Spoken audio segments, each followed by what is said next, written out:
Momentálne sa nachádzame pod pamätníkom Múzea Slovenského národného povstania, kde prebieha obnova, až to nazvem, v minulosti detského ihriska Hexagon. Je to pamiatka, ktorú sme sa rozhodli obnoviť a proste po komunikácii s odborníkmi, historikmi sme dospeli k názoru a k zámeru, akým spôsobom to zrealizovať. Bol vysúťažený zhotoviteľ kovozávody Slovenská Ľupča, ktorý sa podujal na realizáciu celého tohto zámeru.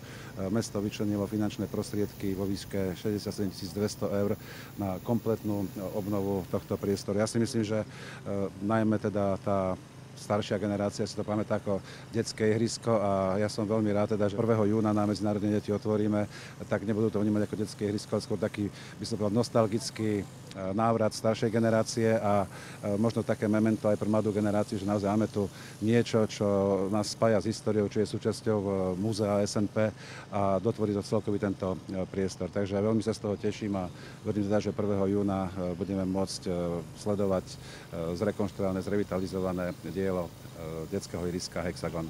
Je unikátne dielo, nakoľko ho vyrábal dizajner a nie sochár. A vidíme tu veľmi pekný príklad, ako keď sa človek hrá so šroubami na stole, aké neuveriteľne invenčné a pekné dielo dokáže spraviť.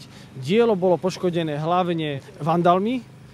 Zub času sa na ňom podpísal málo, nakoľko výnimočne v svojom čase bolo spravené veľmi kvalitne. Takže dneska opravujeme hlavne to, čo zničili vandali. No a snažíme sa ho v maximálnej miere dať do pôvodného stavu.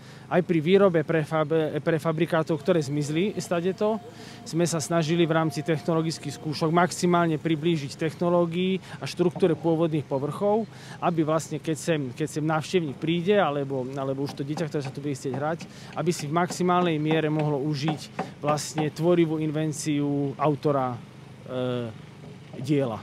Chodíme tam aj s malým a aj predtým viem, že tu teda bolo v krajšom stave, teraz je to už také horšie, čo sa týka aj bezpečnosti pre deti, ale viem, že to aj rekonštruujú teraz, že to dajú do pôvodného stavu. Bolo to veľmi dobre, keď to bolo dobre funkčné, pretože tam sa deti pohybovali, koordináciu pohybu si trénovali, motoriku hrubú, jemnú, tam to bolo dobré.